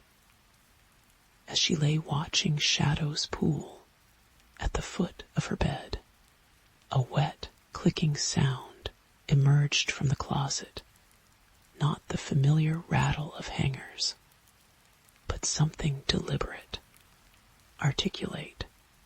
Her breath fogged the air despite the July heat as the sound resolved into syllables. Clara, 2 octaves too low, 3 voices speaking through one throat she froze. Fingers digging into the embroidered quilt Gran had made the summer before the stroke. The closet door stood ajar. Within its black mouth, something glistened. Not eyes, not exactly, more like light catching on the curve of a snail's trail. If snail slime could watch you with intent, a sweet rot stench filled the room. Overripe peaches left to ferment in a sealed jar when she blinked. It was gone, but the smell remained, and the walls were damp now. Weeping beads of amber fluid that tasted of salt and rust when a drop landed on her lips by dawn. The stains had vanished. Clara spent the morning scrubbing the closet floor until her knuckles bled, finding nothing but dust and a single dried maple leaf veined with black mold. She might have convinced herself it was a nightmare if not for the spiral etched into the back of the closet door, a perfect clockwise coil, 6 inches across. The wood grain around it rippled like muscle tissue, as if the symbol had been grown rather than carved. Clara traced the groove with trembling fingers. The spiral pulsed faintly. A heartbeat felt through calloused oak. "Gran," she whispered to the empty house, "what did you bring me here to find?" The journal surfaced on the 5th day, hidden beneath a loose floorboard in the library. Gran's spidery handwriting crawled across yellowed pages, entries growing frantic as the dates approached her final week, July 12th. "It wants a door. Canty let it choose the threshold. Salt holds for now, but the lines blur July 14th. Found Mrs. Donovan S. cat in the dumbwaiter. Poor thing looked melted. Eyes intact though. Still watching. July 17th. It speaks through the pipes again. Says it knew me as a child. Says it 's been patient. Liar. Hungry thing.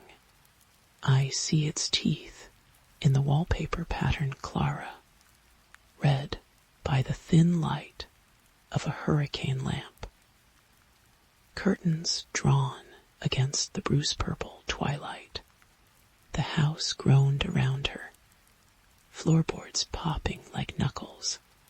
She almost missed the soft thump from the hallway, a sound like a wet towel hitting tile the mirror at the end of the corridor, showed her reflection, haloed in lamp glow, and something else, a dark smudge hovering just behind her right shoulder. Clara spun, lamp raised.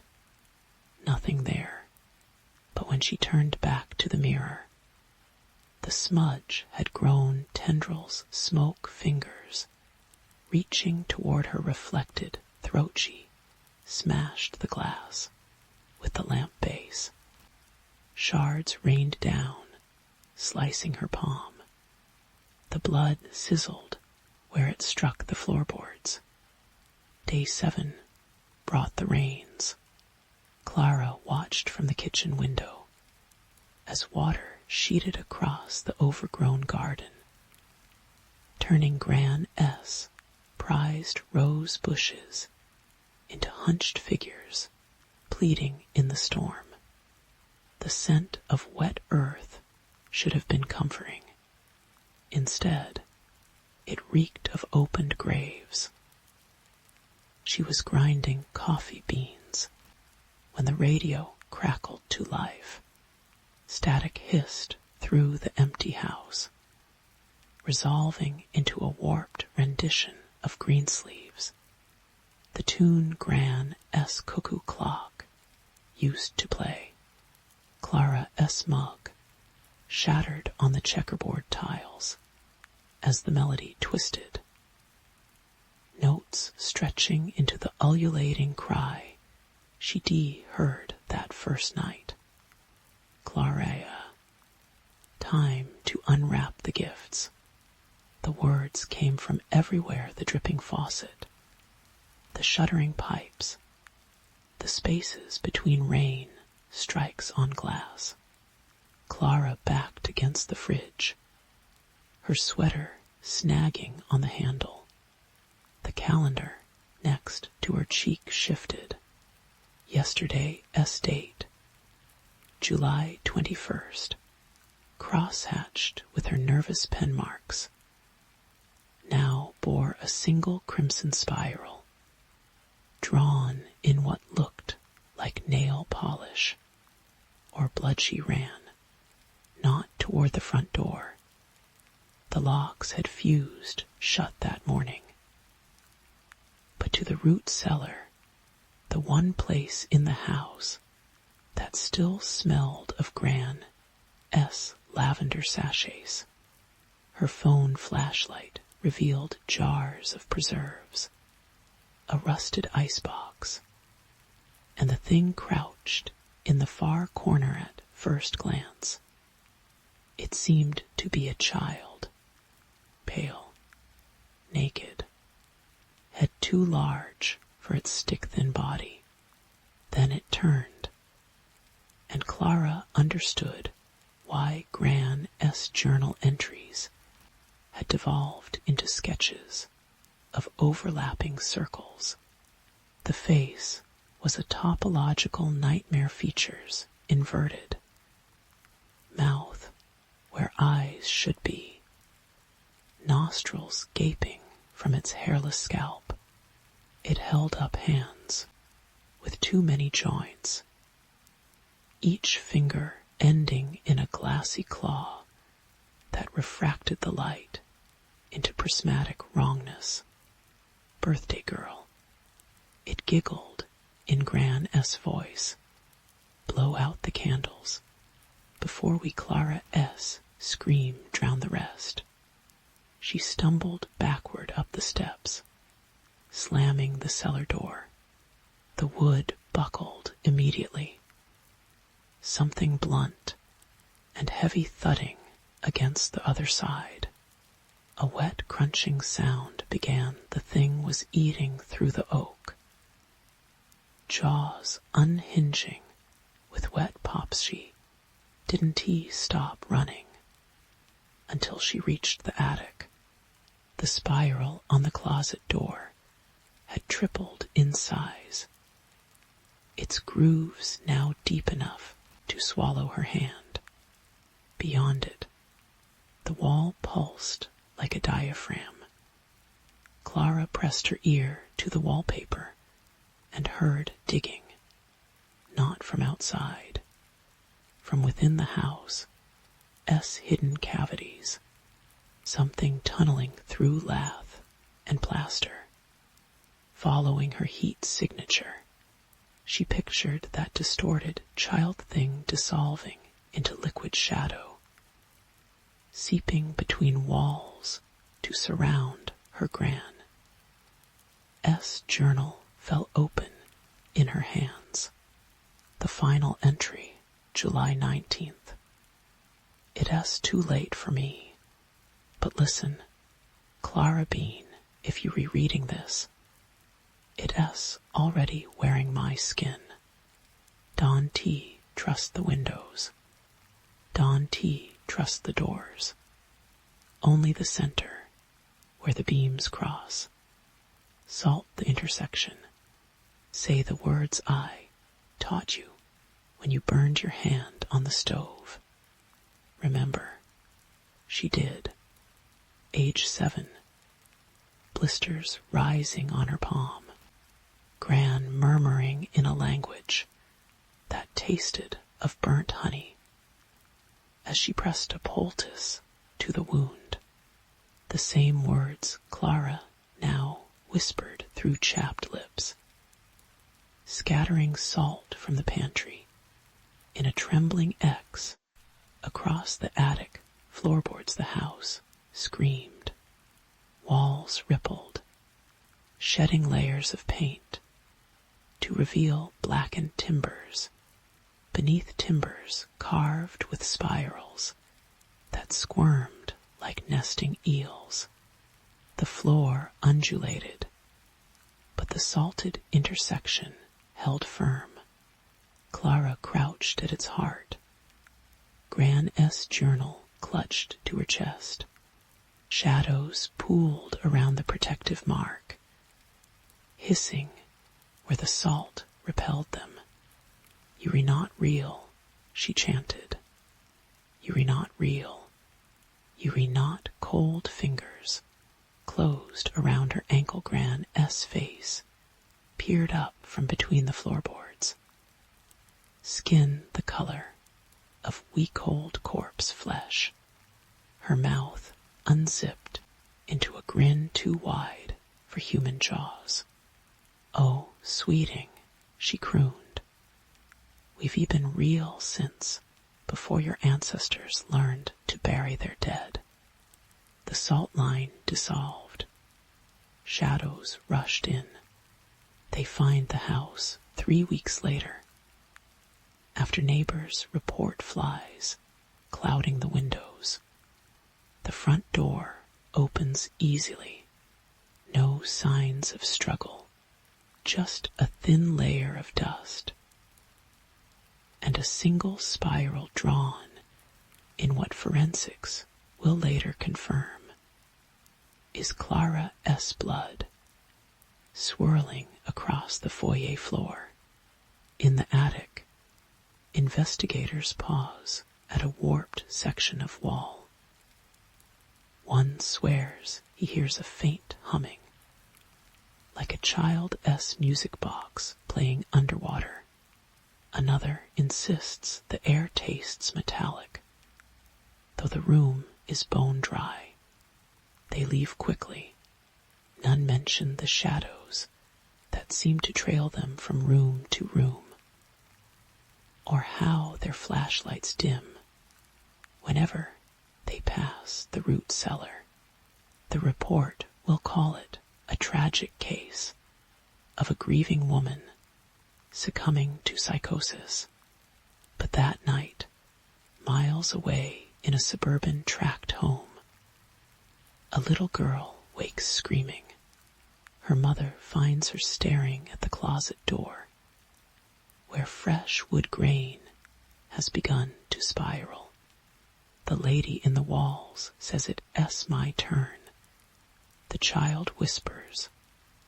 Her breath smells of overripe peaches